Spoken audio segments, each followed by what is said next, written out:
Hello, hello mes chéris, bonjour, bonjour. Encore une petite vidéo comme chaque matin.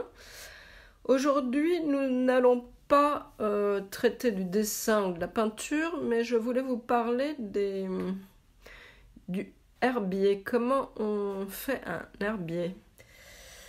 Alors, déjà, je voudrais vous montrer le matériel. Bien sûr, il vous faut un petit feutre pour noter chaque fleur que vous allez mettre dans votre petit herbier.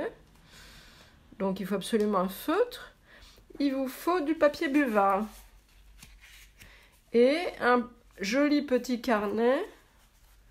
Mais attention, prenez surtout des feuilles un peu buvard aussi, vous voyez, des feuilles du papier chiffon, ça s'appelle. Voilà. Une fois que vous avez ce matériel, alors, comment vous allez vous y prendre pour faire votre petit carnet? Déjà, à la fin, quand vous partez dans les champs ou dans un parc, il faut toujours qu'à la fin, vous ayez des petites feuilles que vous avez prédécoupées comme ça de buvard. Vous les mettez à la fin de votre carnet. Voilà, et vous partez avec votre petit feutre. Donc, les feuilles que vous ramassez, les fleurs que vous ramassez, pardon. Attention, il faut que vous puissiez les aplatir, c'est-à-dire au cœur de la fleur ici. Hein, il faut que vous puissiez aplatir et que ça ne pourrisse pas, parce que quand c'est trop épais, en fait, même entre deux feuilles de buvard, ça va se pourrir. Ok ? Donc, vous mettez votre fleur ramassée, des fleurs très fines, vous voyez. Je vous en montre quelques-unes.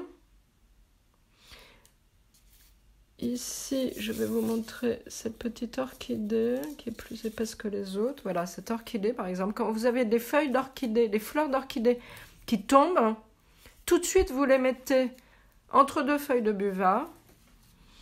Et donc, quand vous rentrez à la maison, vous avez entre deux feuilles de buvard votre petite fleur. Hein. Vous les mettez sous des livres. Alors ça, c'est le livre que je suis en train de lire en ce moment, le Shirin Yoku, l'art de la science du bain de forêt. Très beau livre, avec plein de photos. Donc, ces livres, vous les mettez les uns sur les autres. Il faut que ça soit très, très, très lourd hein, pour bien aplatir la fleur. Vous gardez donc ces fleurs 3 semaines dans leur buvard, pas moins de 3 semaines, sinon vous risquez de pourrir votre petit carnet. Donc une fois que c'est sec, qu'est-ce qu'on fait? Une fois que c'est sec, vous cherchez dans votre carnet. Alors, là je vous ai expliqué comment on les séchait, mais dans le carnet, quand vous vous promenez, alors je vais montrer une feuille que je n'ai pas encore traitée, voilà. Lorsque vous partez dans les parcs, avec votre petite application ScanNet, PlanteNet par exemple, vous allez repérer le nom de la fleur si vous ne la connaissez pas. Vous allez tout de suite la noter. Et tout de suite, notez la date. Vous voyez, ici, je mets la date. Donc, vous mettez le nom, la date.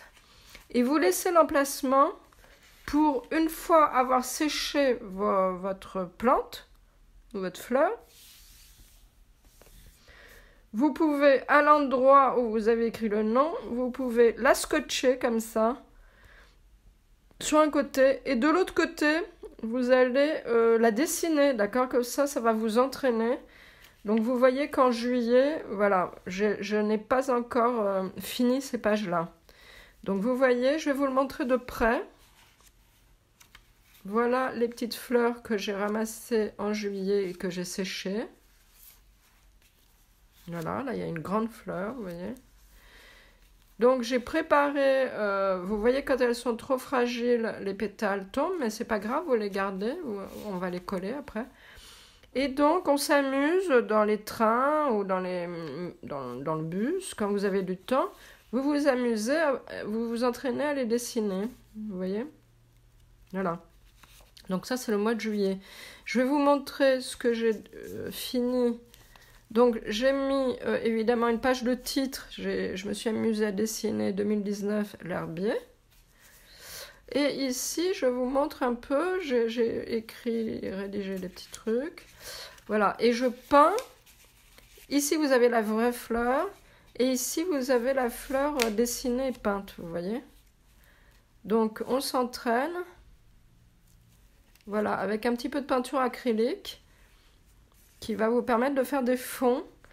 Et là, vous testez vos couleurs, en fait, vos fonds, pour des dessins plus grands.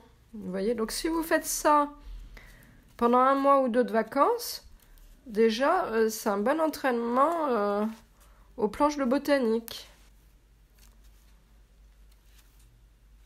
Voilà, vous voyez comme c'est beau là, vous n'avez pas besoin de finir le fond. Voilà, ça vous donne un carnet assez beau. Voilà, c'est tout ce que je voulais vous montrer aujourd'hui. Donc pour faire un herbier, très facile, vous voyez, il suffit d'avoir un carnet, quelques petites pages de buvard pour sécher les feuilles. Vous pouvez même les laisser dans votre carnet et aplatir votre carnet sous des livres, voilà. Donc vous voyez, vous écrivez vos petits... Donc ça vous fait comme un carnet de voyage finalement. Moi, c'est un carnet de voyage sur Paris. Voilà. Ça, c'est très facile à faire. Vous pouvez le faire même avec des enfants ou des petits-enfants, vous voyez. Donc vous vous amusez à faire ça et vous serez ravis au final d'avoir un carnet rapidement terminé et joliment présenté. Voilà, je vous embrasse et à très bientôt pour la prochaine vidéo. Je voulais juste vous dire que vous pouvez vous abonner aussi sur ma chaîne YouTube, Mademoiselle Catillot. Vous pouvez vous abonner sur ma page Facebook. Et bien sûr, me suivre sur Instagram. J'essaierai tous les matins de faire des petites vidéos comme ça. Dites-moi si ça vous plaît, donnez-moi des sujets de vidéos à vous faire. Voilà, je vous embrasse très fort et vous souhaite de belles vacances.